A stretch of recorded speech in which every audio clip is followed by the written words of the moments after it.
You're listening to SM Media.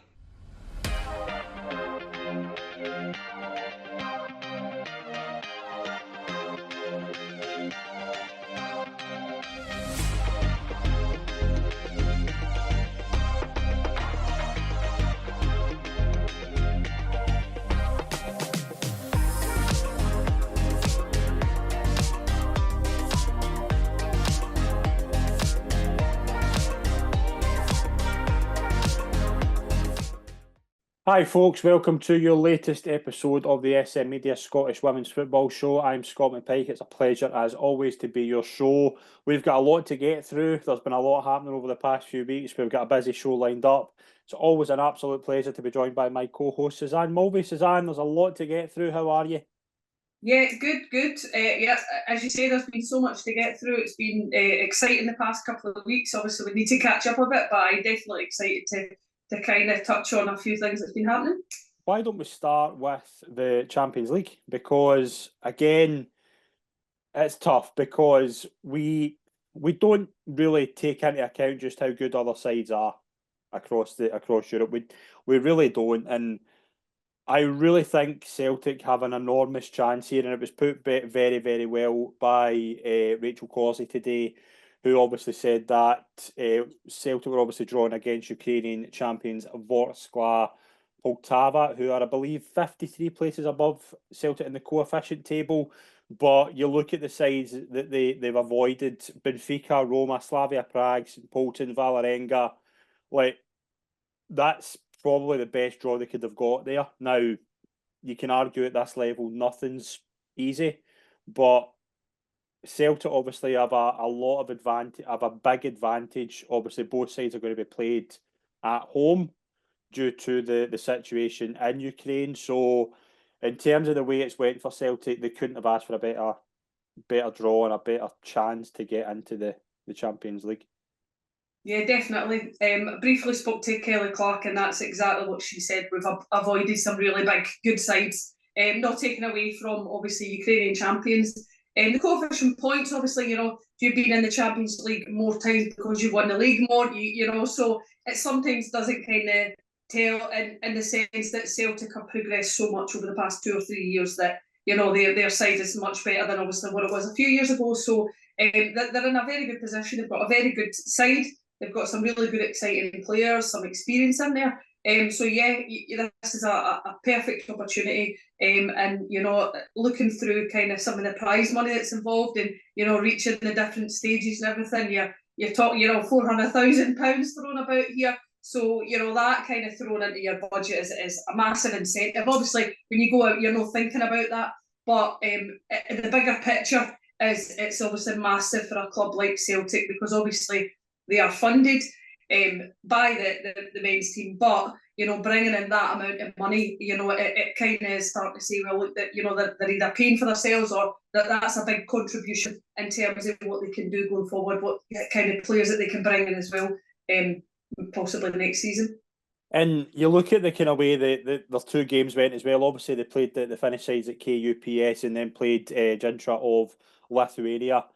Like, again, I didn't see. I watched Rangers Arsenal, which we'll get into later. I didn't see the two Celtic games, but what I take from them is that they should have won. They obviously deserve to get through, but just having those two games kind of out the way and then on to the kind of this playoff, which is going to be such a big occasion, like, to get those two wins, to allow this kind of new squad, which has been well built, that kind of early European confidence. How big is that?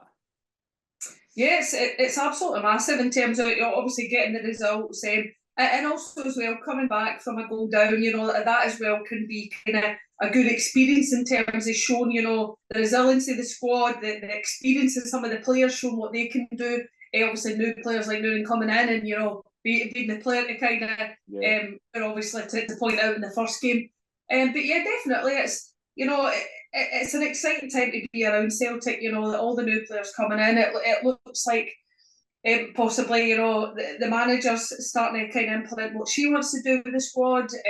So yeah, it's great for obviously the players coming in, but also as well for players like your Kelly Clark, Natalie Ross, and obviously mentioned Chloe Craig, who unfortunately is out for the rest of the season with an ACL, and then just touching on that, there's obviously a couple of other players out as well. The goalkeeper, and then you've got Carly Grisoli from. He's just had it as well. So, not to put a downer on take away for Celtic, but having players like Chloe Craig, they are obviously making a difference. But then, on the other hand, her kind of being out for the rest of the season. But her being around the squad and obviously, being there and helping the younger players as well will still make a difference, the experience that she's got. And obviously with Celtic's massive occasion, we want to wish them all the best as well. Very, very big occasion for the club. Rangers, on the other hand, really tough. I watched the game against Arsenal. I made time to watch it, and I don't think Rangers were bad. But you just look at the goal for Arsenal. Caitlin Ford, I thought looked sensational. You look at the way Alessia Russo has just fitted into Arsenal so well. There is this golf, and you couldn't have asked for a tougher game than Arsenal. And the way, obviously, I was really impressed with Caitlin at the Olympics for Australia. Arsenal were a big threat in the Premier, the Women's Premier League. We know that, but what's it like for Rangers? Obviously, imagine yourself. Obviously, you'll maybe know this as well.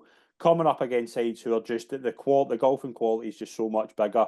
How tough is it when you get a really bad result like that? But I think a lot of people were surprised it turned out that way.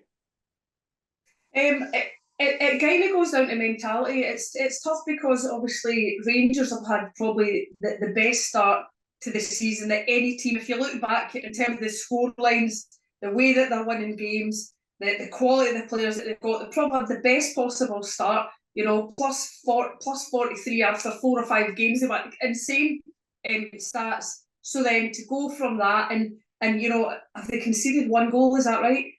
Is that before the Champions League? So to only concede 1 goal going into this game, and then obviously conceding so many. But you're right, it is just the difference. Obviously that's where Rangers want to be. They want to be playing at the Champions League, playing against the top teams. But there is just such a difference now, and it goes to show Arsenal, they want to be reaching the latter stages of the Champions League. Make no mistake about it. There's obviously the different pathways now, and that's why they've met now. But Arsenal will want to be getting into the quarterfinals, semi-finals, and you don't put it past them because of the quality of the squad that they've got. But when you're a player in the Rangers squad come up against that, it is just the mentality. It's for me, looking at some of the body language when a Rangers defender's cleared the ball, and then it's just been so easy for an Arsenal defender to calmly, play it back to the goalkeeper or see it out or whatever. And it's just that frustration. You start to get frustrated because you're not seeing as much of the ball that you do every week in SWPL 1. And that's it. For me, there was a few heads went down quite early, things like that. And, a kind of an example is something similar was Jane Ross years ago. She's played at Glasgow City and she's went away over to Sweden to play. And the one thing she says, the hardest thing for her was not winning every week. Yeah. That was, she literally says, not winning every week. It was the hardest thing because I was that used to winning. And I went over there and we weren't the top team. So it's getting used to not winning and how you act and how you behave and how you go about things when you're not. And that's what it is. But it's a lesson, and that's what they needed. If you want to be playing in the Champions League, you need to learn these lessons. You're not going to learn all these lessons by playing against Montrose. No disrespect to the teams in SWPL 1. You learn much more for kind of losing and in that kind of manner as well, although it's hard to take. You do learn a lot from it, and it's just how you reflect and how you take that into your game, into your style of play, and how the club builds going forward. Obviously, as well, the way that I quite like the setup. I know it probably isn't the best for sides like Rangers and Celtic, but the way the kind of league stage operates is you've got a kind of playoff, and then you've got a kind of better term second chance where you can get in another way. They come up against Atletico Madrid. I didn't see that game. I just saw kind of snippets of highlights and things like that. I think Atletico, by all reports, were very much on top. The Rangers tried to defend well, but Atletico had a lot of quality. But the one thing I can't help but notice, and I know this is coming in next season, the second competition that's going to come in, I think, will benefit Scottish clubs so much. And that's going to be massive because I know City done really well in the Champions League, obviously getting to quarterfinals before they changed the setup. But having that second competition, it's going to be a real benefit, I think, to these sides. Yeah, definitely. Anything that can kind of motivate teams to go further or to progress, or other incentives, definitely, because there is such a big gulf still. We're talking about the women's game's grown so much, and obviously the likes of Rangers and Celtic have grown so much and progressed so much, but there is still a massive, massive gap between your likes of, your Barcelonas, your Atletico Madrid, your Lyon, Arsenal, Man City, Chelsea, to players like Rangers, Celtic. There is a massive, massive difference. So it is perfect, just for that reason. It's perfect to kind of give that other wee incentive, and because it's exciting. Everybody wants to play the Champions League. I've played in it. It's fantastic. Yeah. Whether you're going away, whether you're playing at home, it's exciting. For your family to come and watch. The supporters. I believe Celtic had good support over there as well. So it's just fantastic for everybody kind of involved in the club, and obviously the more that Scottish kind of teams can progress or possibly go further, then obviously the better, definitely. And getting obviously into the kind of league, obviously there's been a lot happening. We mentioned Rangers. The way that I think the league is shaping up to be very, very interesting now. There's 3 teams on 15 points. We will start with Rangers. 2 words, Katie Wilkinson. Have you ever seen anything like this? Has she got a Scottish granny by any chance? She's halfway towards last season's tally after 5 games. Now, I'm not saying she's maybe too good to play in the league, but she's certainly a level above, I think, what we've seen in this already, and I'm already making that statement. She just looks a different level to what I've seen in this league. Aye, there's been, don't take it away, there's been absolutely some fantastic players over the years. If you're going back, Julie Fleeton, Pauline Hamill, Deb McWhinney, Linda Brown, absolutely Suzanne Winters, fantastic players, fantastic strikers. I'm talking about here, but her stats are frightening. I can't wait to go and watch her live. I'm like, highlights are so different, or even I've watched the games on TV. It's so different to being able to see the movement, kind of off the ball, and how they act and the body language. So I'm really excited to watch her live at a game and have a close eye on exactly kind of what kind of player she is. Rangers haven't really been tested, possibly, as obviously Celtic have played Glasgow City. It'll be exciting to see, obviously that's the games we want to see. So it'll be exciting to see her in the games, obviously, as well, what the score's going to be. So in that sense, they've not really been tested. But in saying that, I've raved about, Charlie Wellens at Celtic, obviously Tash Flint, a season and a half we got out of her. But Katie Wilkinson is absolute different level, 100%. I don't, unless she gets injured next week, I don't think there's any way that anybody will come near her in the goal scoring tally. No doubt about it. She just scores all the time. Every game she's started, she's scored a hat trick. And the one game that she's came on as a sub, she's scored a goal. So to score a hat trick in every game that she's started in, it's crazy stats. And it's exciting. I'm excited to see where she can take this, how many goals she can score, breaking all sorts of records. It's exciting as well to see some of the players around her. Lizzie Arnott's doing well in terms of assists, Brogan Hay, Kirsty Howitt as well. It's quite exciting to see her because she's taking up a different role as well. She's not the main striker, she's dropping in a bit. So, Kirsty's used to being the top goal scorer or getting goals every week. So, as frustrating as it might be for her in that sense, she's still got an important role to play, and she's still playing very, very well. So it's great just to see what they do, but it'll be really interesting when they actually get tested against kind of Glasgow City or Celtic, definitely. Do you know what I find interesting is the fact that I remember last season, obviously, and I've seen snippets of them together, like Rio Hardy and Katie Wilkinson together. I think could be ridiculous, but like we were talking about Rio Hardy coming in last season and the impact she made, but I just think Katie's taking it to another level, and that's not a knock on Rio Hardy. It's just, but what I find more interesting as well is that Katie Wilkinson's 29. There was a thing I read the other day, and I don't know if this is completely correct. Somebody can correct me if I'm wrong. I think 2 years ago she was at Aston Villa, and I think if I'm right in saying from reading her social media, she had to pay £8,000 of her own money to fund an ankle operation. Like for her as well, just to be in that position where I think everybody in Scottish women's football, like if you're a fan, or I've spoken to a couple of players about it as well, like just to hear what they're saying about her, like for herself as well, from where she was 2 years ago to now, she'll be probably as happy as she's been in years in terms of been on a football park. Just from that to now, what a difference, and how good will that be? To take this league by storm the way she has, like it must be good for her. And the frightening thing is when you watch her play, there's not really a massive celebration when she scores, and it's, for me, it's just, I feel that she's got another gear. Like I feel when you watch her, like everything's so easy, and that's no disrespect to her. Maybe she's just making it look so easy because she's that good.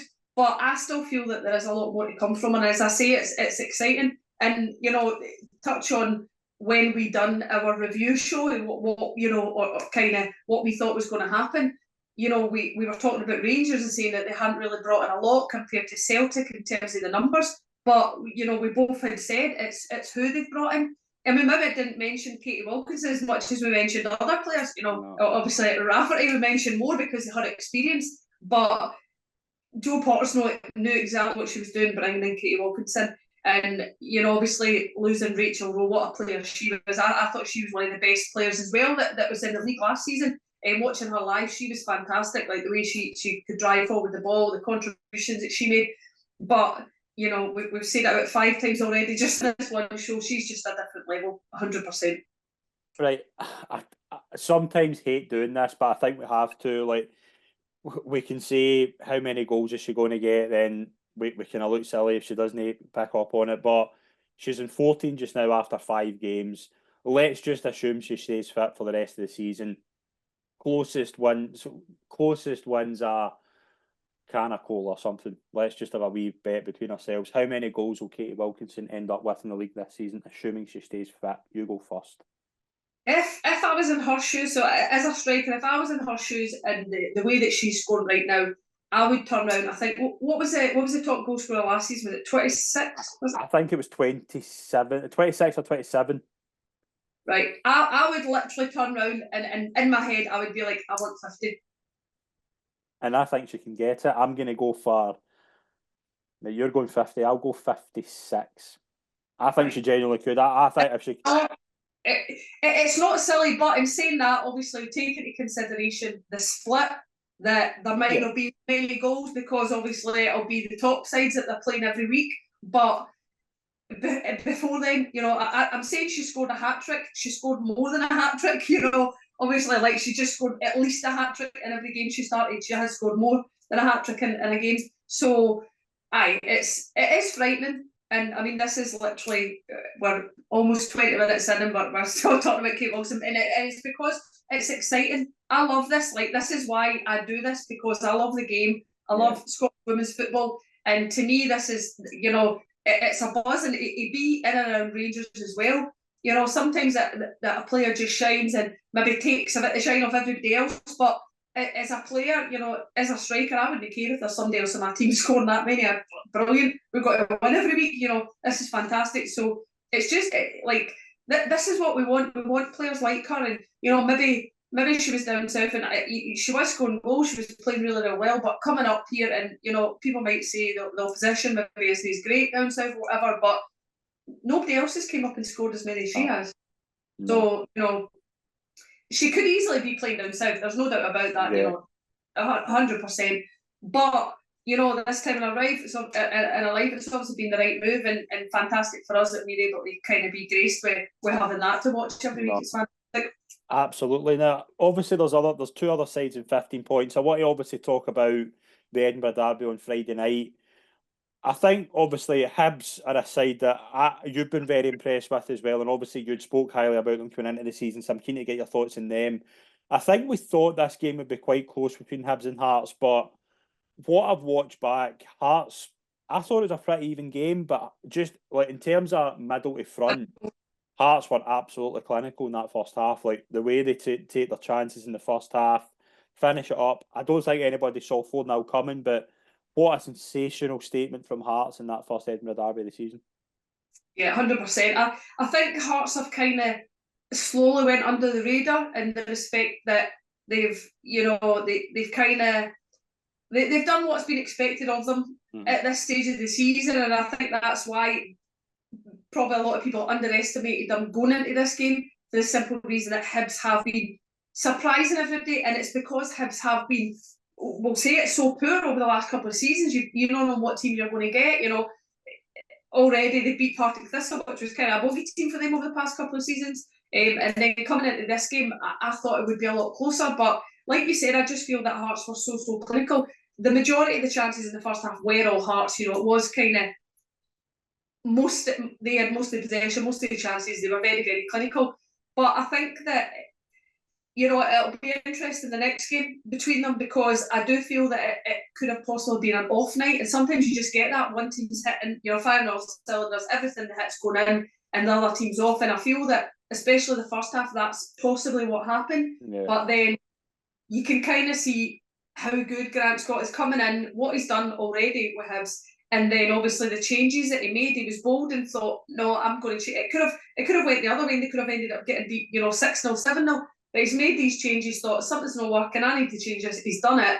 And again, the second half, they still conceded one. But the first 4, 5, maybe even 6 chances of the second half fell to Hibs.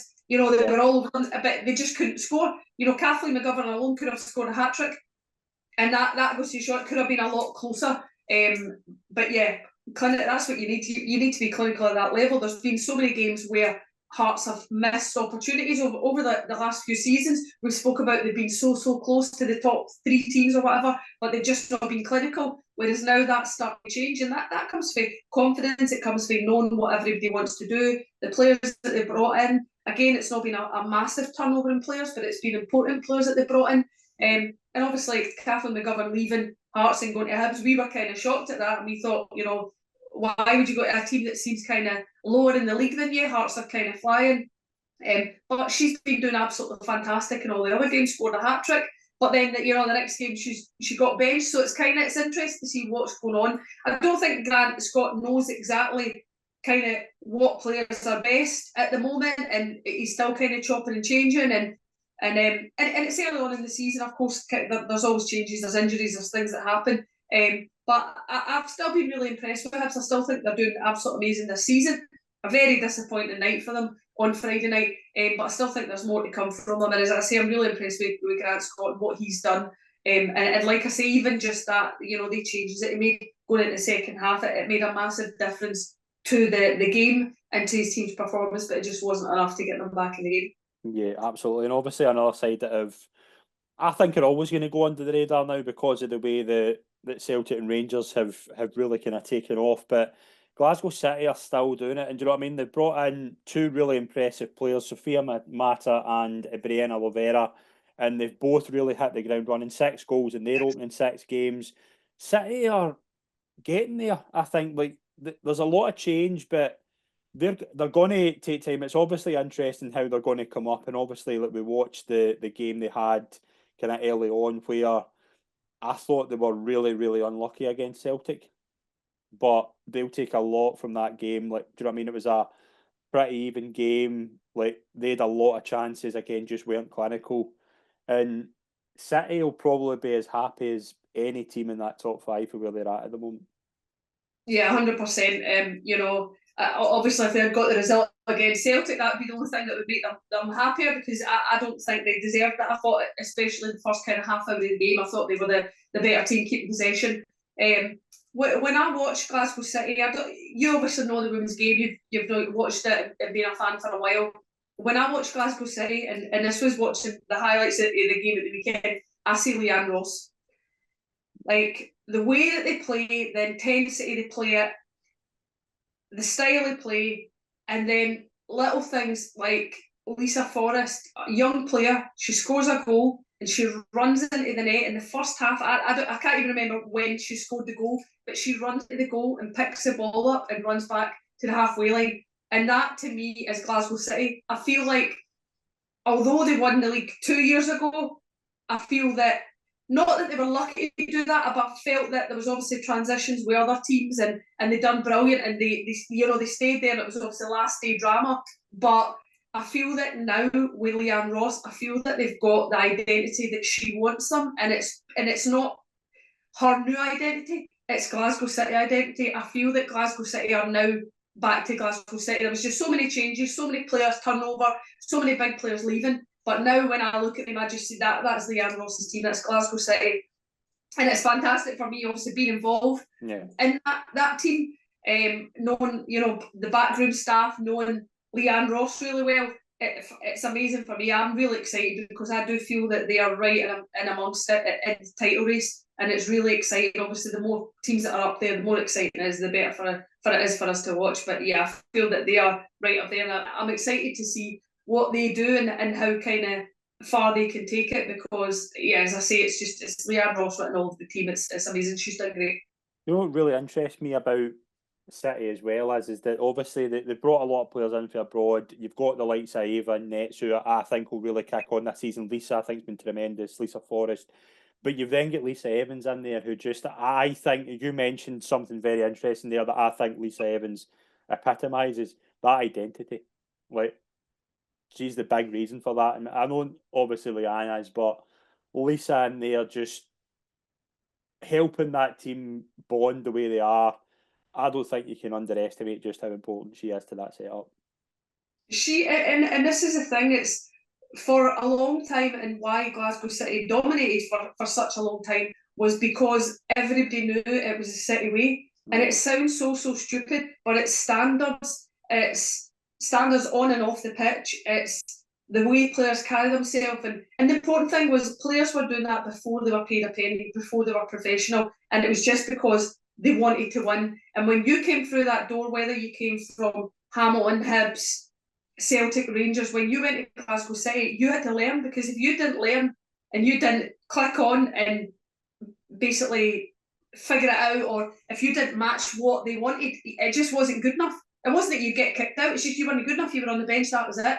It was so competitive for positions, for some top players, left on the bench week in, week out, because it's so competitive. And I feel that obviously it's been such a massive change. You lost a lot of players, and obviously a lot of foreigners coming in. But that's probably because a lot of the top players started going down south, and they were having to, look elsewhere.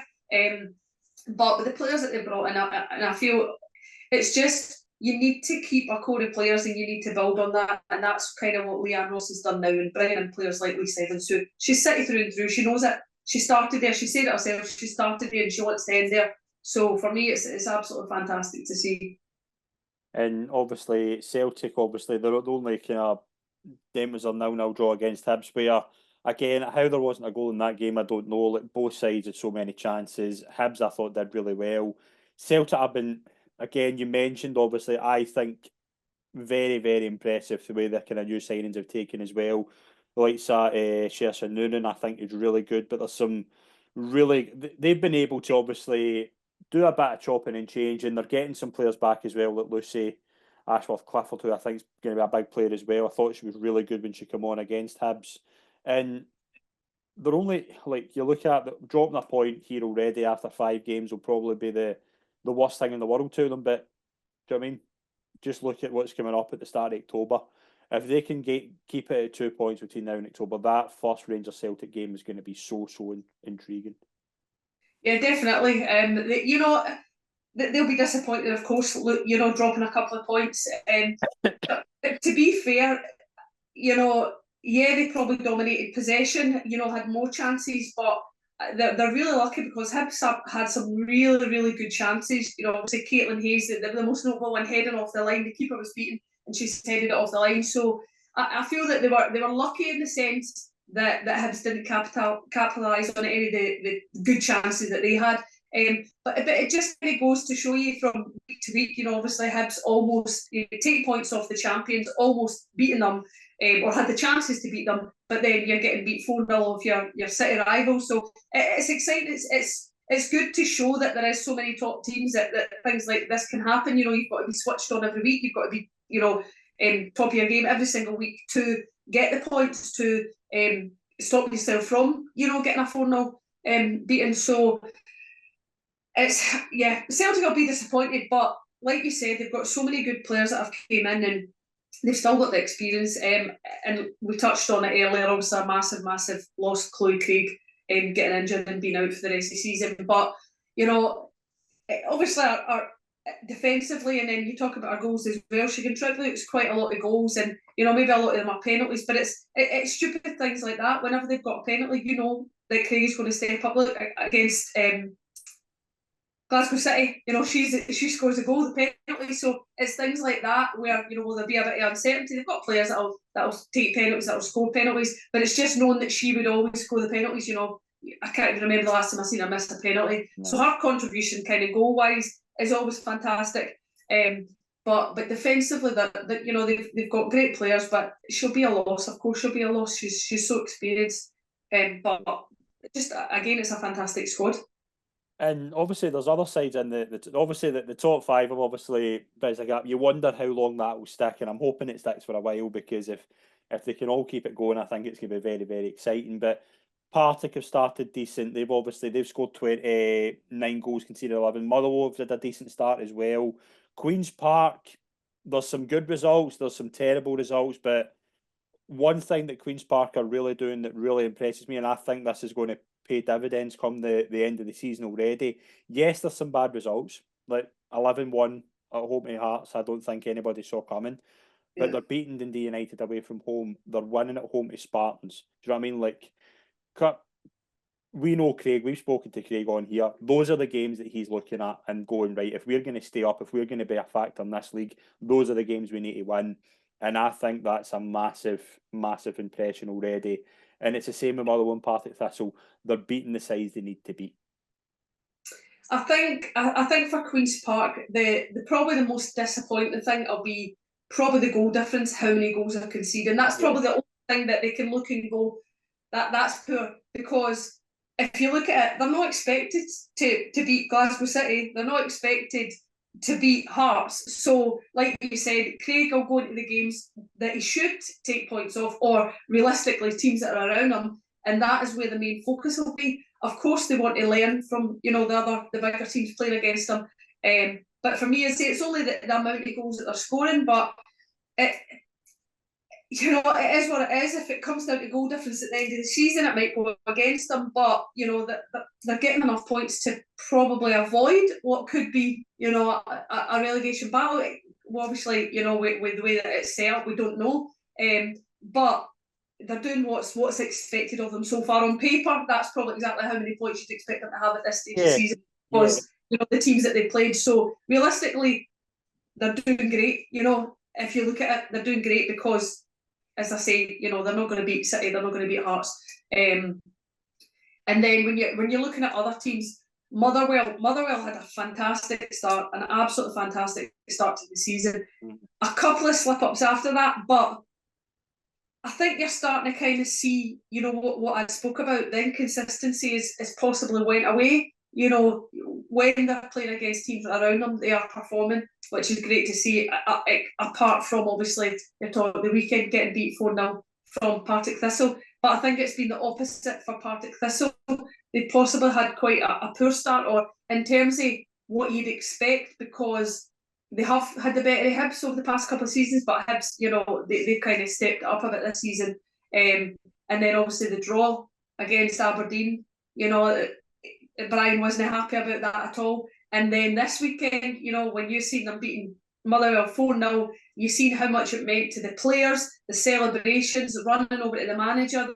For me, that's what Partick Thistle's all about. They're a team, every single one of them are a team. Every member of the coaching staff, every single player in the full squad, the way that they celebrate, and hopefully that's them turned a corner, because they've had a couple of good results, but like I said, a couple of wee slip-ups as well. So for me, it's good to see that they're scoring some fantastic goals as well. I thought they scored some fantastic goals at the weekend. So it's good to see. Hopefully that's kind of there. Maybe they just needed a wee kick start to the season, but as I say, hopefully that's there, because I love watching them, and I obviously hope that they get top six again. And obviously, Spartans won 3-0 at Montrose last Sunday. Montrose won 3-0 at Queen's Park the Sunday before. Like, they're getting their results early on, and again, it is just finding that consistency. Dundee United look like they're struggling as well, but it's very, very early days, and it is going to be a case of that kind of bottom six. The way it's going to work is all they say is that all they want to do is finish ninth, and it's just about how many wins you can get. And is it too early to worry about, like, if you're involved in that situation, is it too early to worry, or are you just like, take one game at a time? We're still finding our feet. We're going to play. Montrose played the D United this weekend. Spartans aren't going to get anything at Rangers. So Montrose and D United are viewing that as a massive opportunity to bridge a wee gap between another side close to them. That's the way this league's going to work, because it's how you play against each other that's going to keep you in the league. Yeah, 100%. I don't, obviously teams will have kind of their own goals and their own aims and everything, but the bigger picture, you just need to pick up as many points. Now, until the split, you just need to pick up as many points as possible. And then obviously, going into the split, every team could win. When you've got your bottom six, you look at the teams that we're thinking will possibly be in there, your Dundee United, your Montrose, your Spartans, you're thinking that Aberdeen, every team could take points off every other team. So it is just trying to get as many points as possible until then, so that you've possibly already got a little bit of a gap, so that you've got a kind of a wee bit of room just in case you slip up, just in case you kind of get beat of teams that you're maybe thinking that you'll take points off. So for me, yeah, it is literally just picking up as many points as possible. And like I said, it could possibly affect Queen's Park, that goal difference. Yeah, no, absolutely. And moving into obviously SWPL 2, the league looks tight, as we can see, but Hamilton already, 4 games played, 10 points. We know Bobby, we've spoken to Bobby a lot over the past couple of years. I can imagine all he wants is to be, after 4 games, unbeaten, top of the league. They're performing well, they've got some big results in there. I don't think he would have asked for a better start, to be honest. No, I think they've done absolutely fantastic. They're looking the dominant side. They're looking the team to beat at the moment. Obviously, Kilmarnock had a really poor start in terms of getting beat off Rossville. But when I spoke to Jim Chapman, he had turned around and says, "Oh, it'll take us a couple of weeks. We're a couple of weeks behind in terms of players that have been on holiday, injuries." And it kind of has proved that, because they've turned the corner and they've started picking up good results, especially the draw against Hamilton. But yeah, Hamilton, they've just done what's expected of them. They went out and won every game, and they've kind of went under the radar, as in we never really mentioned them, what we thought they'd do, because there is so many exciting teams, so many teams that kind of expected to be up the top. But yeah, for me, they're playing absolutely amazing, and it is down to Bobby what he's managed to do. He's kept the majority of the players, and he's brought a couple of players in, and he's kind of kept the identity and used the experience of what they went through last season in SWPL 1, and he's using it, and it really is shown in the way that they're going out and playing. And looking at the other sides in the league, obviously there's 1 point between 5 teams, like Gartcairn, Kilmarnock, Livingston and 7 points, Boroughmuir, Rossvale and 6 points. You've then St Johnstone, obviously 1 win for 4. Ayr United have had a difficult start. I think there's a lot of obviously hope with Ayr obviously being my local side. I hope they do pick it up. It's been a tough start. But you look at that league already, 2nd to 6th. You could put a cover over all 5. They're just so even. And it's shaping up, if it stays like this, what a league we could have. We say this probably every year with SWPL 2, that it's so tight. Normally, after maybe 5, 6, 7 games, it starts to be a wee gap sometimes, first and second spot, but then always 3, 4, 5, 6, it's always so tight. But this is looking even tighter this season, and for us it's fantastic. One result can flip every single team's position, so it's great to watch. It's exciting, and that's the thing, when I look at the scores or the highlights, it's like, wow, how did they manage to do that when last week they didn't get the result they wanted? So it's great to see, and every week I am kind of surprised when I'm looking at all the scores. I'm surprised by somebody that's kind of either gotten beat that weren't expected, or that have won that weren't expected. So it's absolutely fantastic. I'm loving it. Yeah, absolutely. Just a quick word in the Championship and League One before we wrap up. East Fife and Inverness, they sit joint top there with 10 points in 4 games. Glasgow Women, obviously, they're on a crusade to get back into the SWPL. They've won their first 3. Falkirk, Forfar, Farmington, Stenhousemuir, Dryborough there in 6 points. Renfrew, Morton, 4 points. Stirling Uni, 3. Westite, 1. Hutchie no points so far. But like the Championship, there's a lot of big sides in there and a lot of sides that are looking to progress. Like East Fife looking to get back up. Glasgow girls and women as well. Inverness have started well. there's some decent sides in there, and again, that is worth keeping an eye on that league as well, because there's a lot of sides in there that can beat each other. Yeah, no, definitely. You know, the likes of Inverness, you know, when you kind of look at their squad, they've got a couple of experienced players in there, you know, that have kind of been, you know, forgotten about or have played at such a high level. You know, you've got Julia Scott, who's played Champions League for Hibs. She's won leagues, she's won Scottish Cups. So to have that kind of experience in there, and what she can contribute and what she brings to their squad is absolutely fantastic. So I enjoy kind of seeing what their results are. But in terms of the other, you know, East Fife as well, a great side, and obviously Glasgow women, yeah, they've maybe not got the experienced players, but you know they've kind of got a great setup and good people around the club that you know obviously it's kind of helping them, and hopefully they will kind of get back up there, because as I say, it's a good community club, and I love clubs like that have got a good setup, and you know they're good for the community, and I think they're one of them. Just in terms of where kind of League One is, Susanna, I think I think the way the leagues are shaping up, I think we're in for a really exciting season, and I think we're going to be very, very enjoyable what we're going to be doing the next few months. I think there's a lot of good football coming up. Yeah, it's fantastic. I think the most notable thing is there's so many good players, good teams coming through.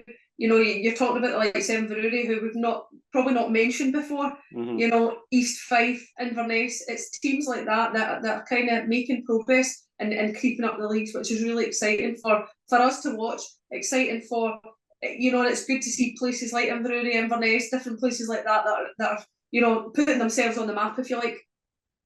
Yeah, absolutely. And I think we're obviously in for another exciting weekend coming up. Obviously, we've had some cup action in the Scottish Cup. That's obviously taking shape as well.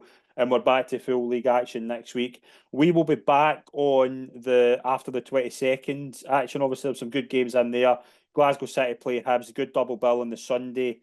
Glasgow City play Hibs and Hearts play Rangers. The week before, obviously, Partick Thistle Celtic. That Sunday, the 22nd, Glasgow City, Hibs, Hearts, Rangers. That's a super Sunday, and we will be here after that to cover. I'm really looking forward to that episode. We'll be all over that. Yeah, both games will probably be, you know, on BBC Alba. Yeah, they are. Yeah, it'll be good to watch them and catch up. But yeah, you know that's the games that we want to see. We talk about, you know, all the different goals getting scored. We talk about this, we talk about that. But it is the big fixtures that we look forward to, and I'm definitely excited to see kind of how they're going to shape up. Yeah, absolutely. But we will be back obviously to cover those games. Obviously, obviously we will have kind of breaking news that's coming up. Obviously, so Suzanne, thank you very much as always. I'll see you in a couple of weeks. Perfect. Thanks, Scott. Cheers. Thank you, and we'll see you all soon. Thank you very much, and subscribe to SM Media for our regular women's football content. Thank you.